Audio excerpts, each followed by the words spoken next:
Hello, everyone, and welcome to Faster Masters Rowing Radio, where having a rowing coach only makes you better.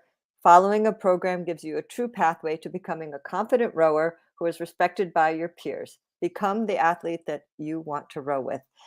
Hello, today I'm Marlene Royle. Rebecca is away this week, and I will be your host today for our episode of Faster Masters Rowing Radio. Please share the live stream now to your social media account, and this helps us bring in new listeners. Now, let's start briefly with a message from our sponsor. Today's show is brought to you by the Faster Masters Rowing Individual Membership for Solo Athletes. You are a keen Masters athlete and you want to row faster this year. You're fed up with trying to figure it out. Without a rowing coach or you self-coach, the individual membership is designed for you. Your monthly membership includes new articles posted each month and advice in 6 modules so that you use your available training time effectively and efficiently to become the athlete that you want to be.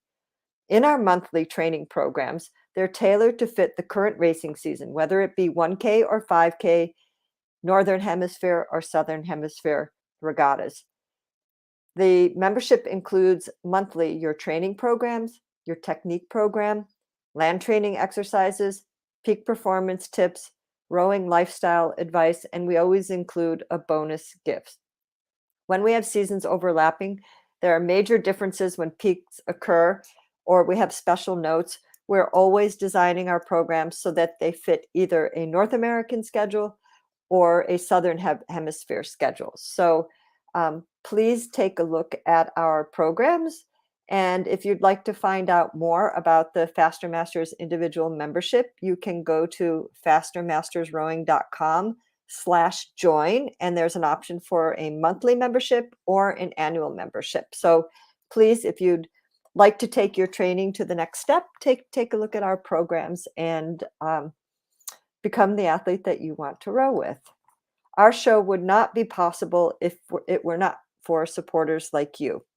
So if you would like to support our podcast, you can support the show with a donation starting as little as $1, and you can get more information or sign up if you go to fastermastersrowing.com/podcast. Now on with the show. Today, I'm going to do something a little bit different, and this is the time of year when we're all getting into racing and we start thinking about, okay, how do we bring out the best in ourselves? How do we race the best that we possibly can? And how do we train ourselves mentally to perform well? And there's a book that is one of my favorite books. It is called The New Toughness Training for Sports by James Loehr. It's a bit of a classical book. And a while back, I wrote an article about this book and how I think that it helps us as rowers to perform well. And my article is called Getting Tougher. So for today's show, I'm going to read you my article and hope that it gives you some good pointers and advice to approach your season, hit your peak performance, do your best. You know, we have people racing at Henley in England this week and Masters Henley coming up in a week. And in the North American circuit, certainly the 1K races are underway. So without further ado, let me read our article called Getting Tougher. How tough are you? Have you ever thought to yourself, it's never over until it's over, or never give up? Or said, I could have rowed faster if I had stayed concentrated in the second half of the race. I wasn't thinking clearly. Building mental and emotional strength is an essential ingredient for success in rowing and sculling. And this is what James Loehr's book, The New Toughness Training for Sports, is all about. Loehr's classic book covers issues related to recovery, understanding the language of emotion, signs of overtraining, the performer self versus the real self, balancing stress and recovery, as well as the role of awareness in the mental toughening process. Loehr describes toughness training as the art and science of understanding your ability to handle all kinds of stress, physical, mental, and emotional, so that you'll be a more effective competitor. It's a method of perfecting your sports skills while minimizing the risk of physical injuries and emotional setbacks that can result from overtraining.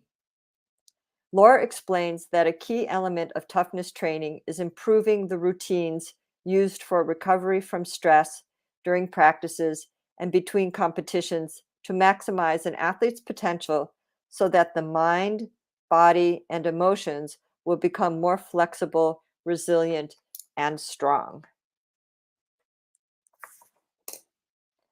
If you are listening today, please tell us where you're from, and we'd love to hear from you.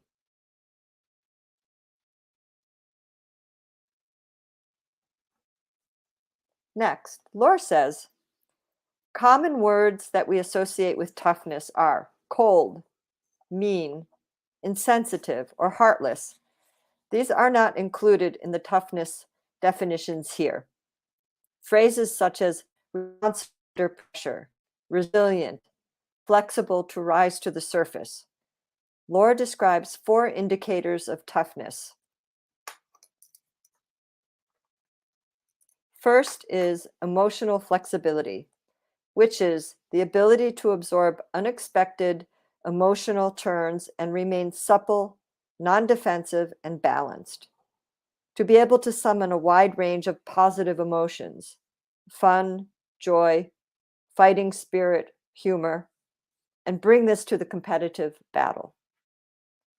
Second indicator of toughness is emotional responsiveness.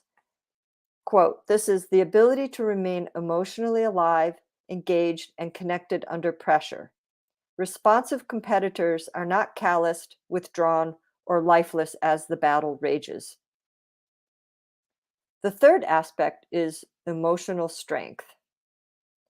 The ability to exert and resist great force emotionally under pressure, to sustain a powerful fighting spirit against impossible odds.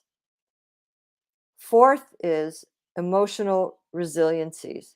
This is the ability to take a punch emotionally and bounce back quickly, to recover quickly from disappointments, mistakes, and missed opportunities, and jump back into the battle feeling really ready to resume the fight.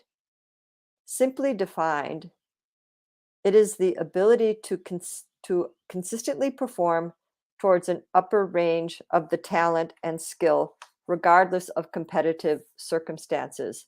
And I really like this section of the book where he says that, when we think of toughness, we think of, gritting our teeth and having a firm jaw and being very stern and insensitive. And he actually says this is really being tough is the opposite. It means being resilient. It means being emotionally flexible, being able to change and respond to situations that are unexpected and be able to know how to react to that in your competitive situation, and being able to stay connected when you're under pressure. And this is quite different from being cold and unresponsive and just focused on one thing. You have to open up your mind and your attention to what is going on, what's going on around you.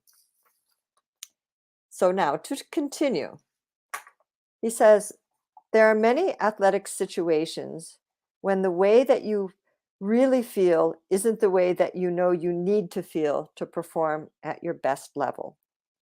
The way that you really feel is referred to as your real self, and the way that you need to feel to perform at peak is referred to as your performer self.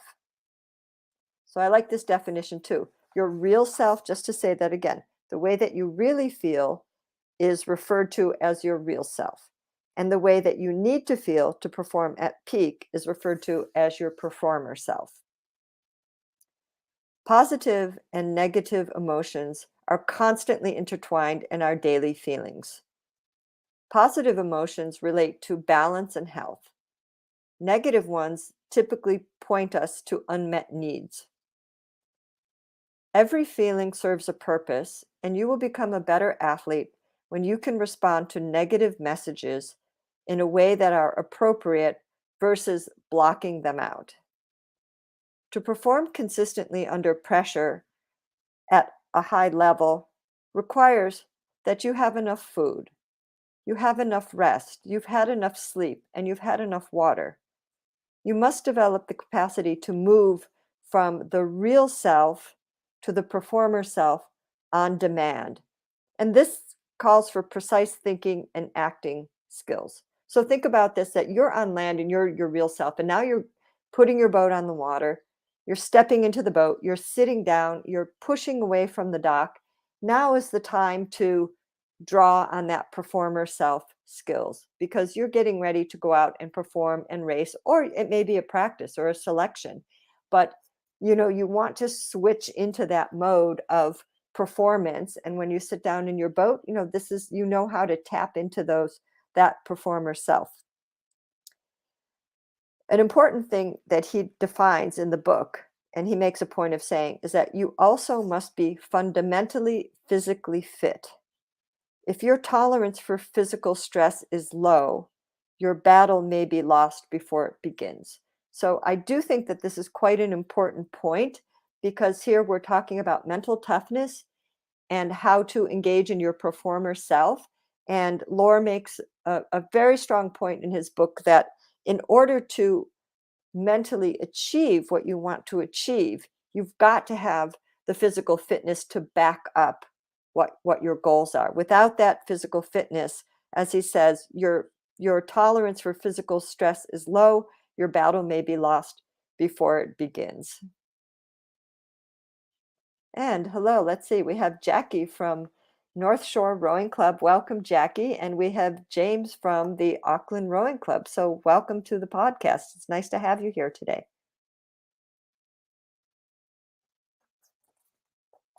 Now let's talk a little bit about what are performer skills. And this is where he kind of gets into the nitty-gritty of giving us some advice of how we can approach things. Performer skills include disciplined thinking and imaging skills that keep your emotions focused. In addition, physical acting skills that help you act the way you want to feel to achieve your ideal performance state. This is your body language, the way you move, intensifying whatever emotion you are feeling. Lastly, you have to learn new emotional responses to old problems. And I like this phrase. You have to learn new emotional responses to old problems. Just as your muscles need time and stimulation to grow, so do your emotional responses. You need to practice putting yourself into situations that help you train your reactions. Okay, so these are, for example, for racing. This is why doing time trials and scrimmage races can be critical to improving your performances. You have the opportunity to practice new reactions. And in your time trials, race simulation can be very valuable to go through the race plan that you plan, to go through what you want to be focusing on. I think this is one of the really important aspects of race simulation to bring out more of your performer self. It's also an opportunity to put in unexpected events. For example, have a backup plan. Okay, what do we do if somebody catches a crab? What do we do if an oarlock breaks? What do we do in a situation that we go off course? So these types of scenarios can really help you practice for the unexpected. And what are the emotions or thoughts that are going to go through your mind, and how are you going to handle that situation? So this is, again, for racing, this is why doing time trials and scrimmage races can be critical to improving your performances. Okay, you have the opportunity to practice new reactions and have plans and know what to do. You can use words and images to control your performance state. For example, learn how to tell yourself how to hang in there, that it's tough, but you're tougher, and that you can do what you want to achieve yourself. So this might be, how you train yourself for that third 250 meters in a 1,000-meter race. This might be the middle of a 5K race. Avoid showing weakness on the outside and let yourself know that you are right where you want to be so that you stay passionate and fight no matter the circumstances. And staying in the present is really important here. This is taking your race one stroke at a time, focusing on, yes, I've done this in practice. I have the fitness to do this. I'm patient with this stroke. You want to make sure that you don't row in the past and that you also don't row in the future, but that you're engaging with your performance self at that moment in that stroke for that 150 strokes of your race, for example.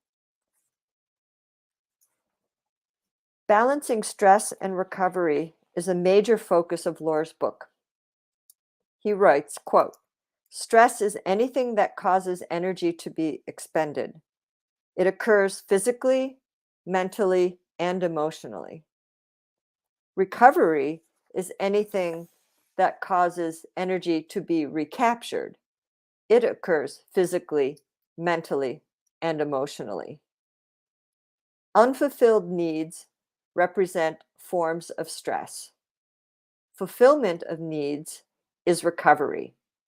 So let me read that again. I think this is a really good point when you're thinking about your energy balance and, am I getting enough recovery for the stress that I'm enduring? And stress doesn't necessarily always have to be negative. It just means it's energy going out. So stress is anything that causes energy to be expended physically, mentally, and emotionally.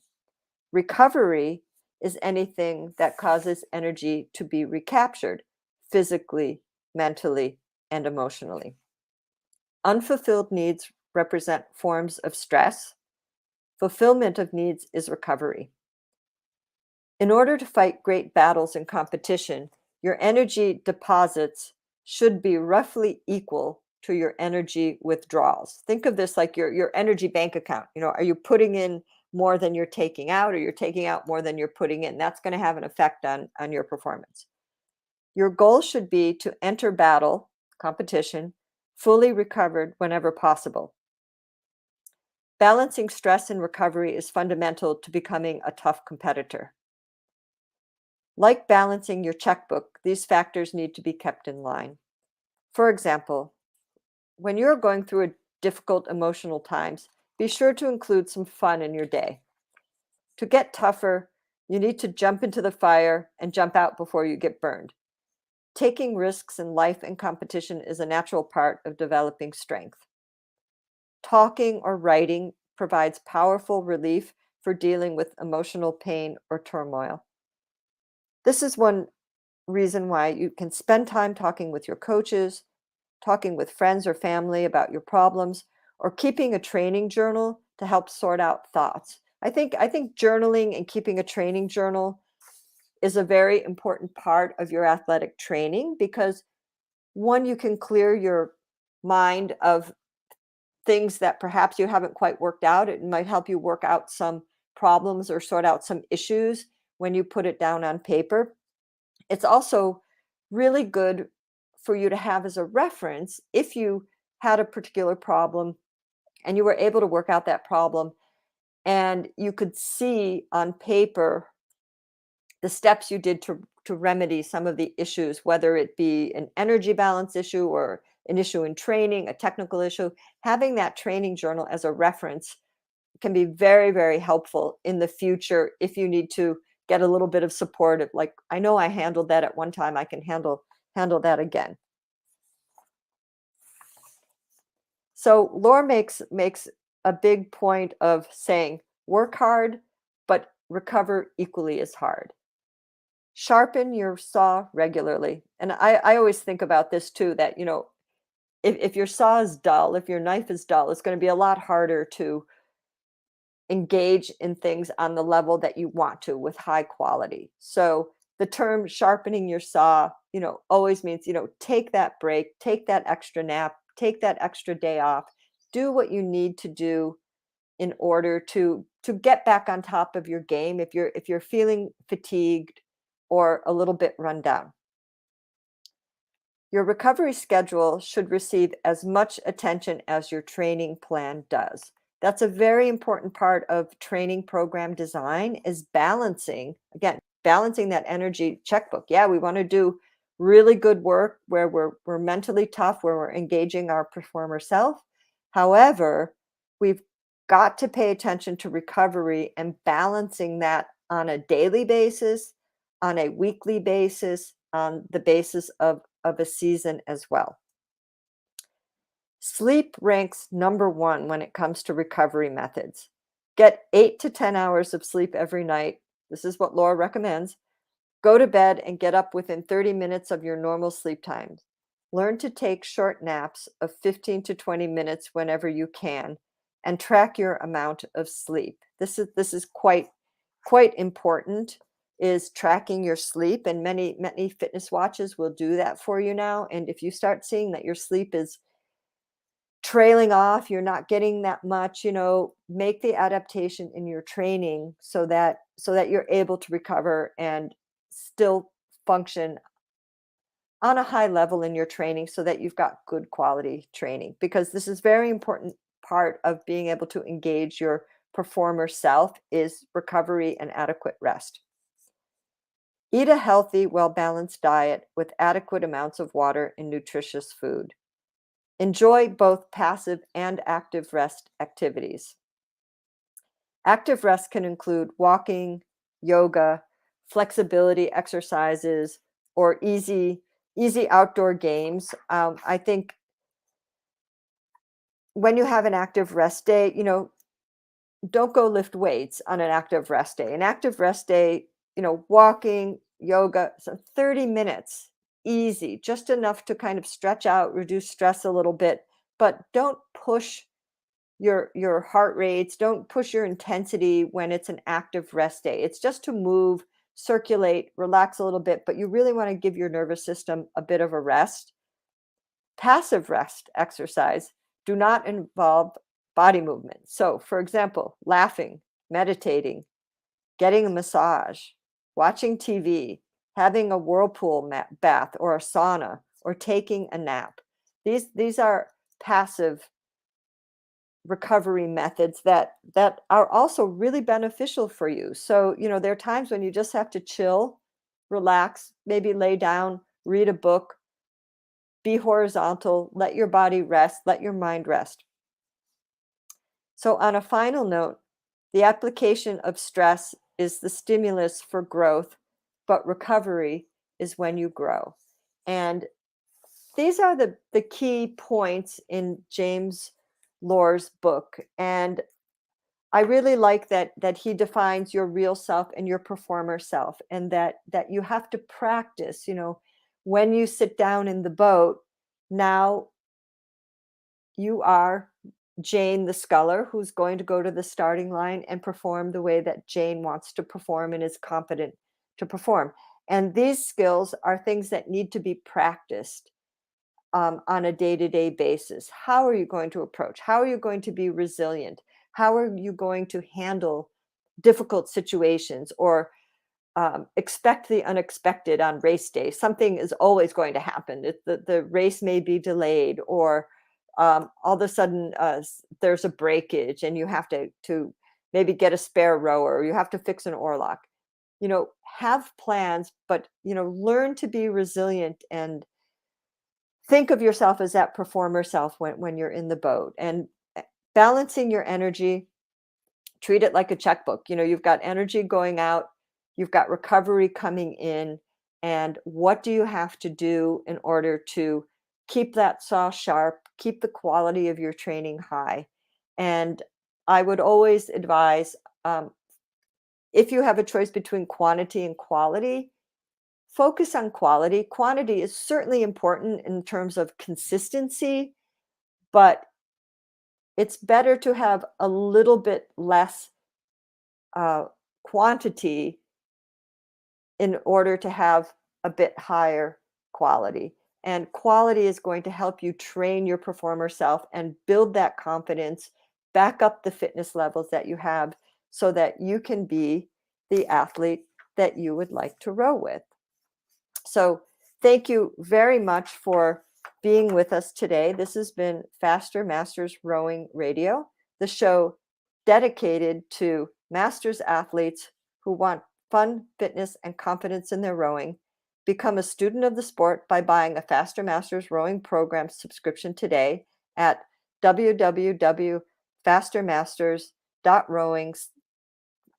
I said that wrong. www.fastermastersrowing.com/join. And we have a note from Mike Wagner here. Hello, Mike. This reminds me of Brad Lewis describing shadow rowing in Assault on Lake Casitas, practicing different scenarios.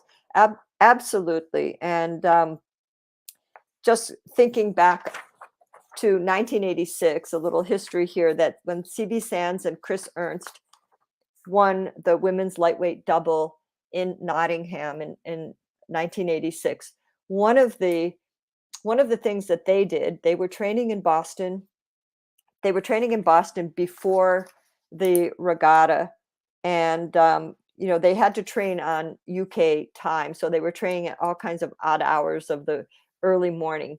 And they did a lot of work with scenarios. What do we do if we go up course? What do we do if we catch a crab? What do we do if an oarlock opens and an oar pops out? And they were very prepared from this point of view to handle anything that might come up in the race. And I think that that backs up that confidence of your performer self.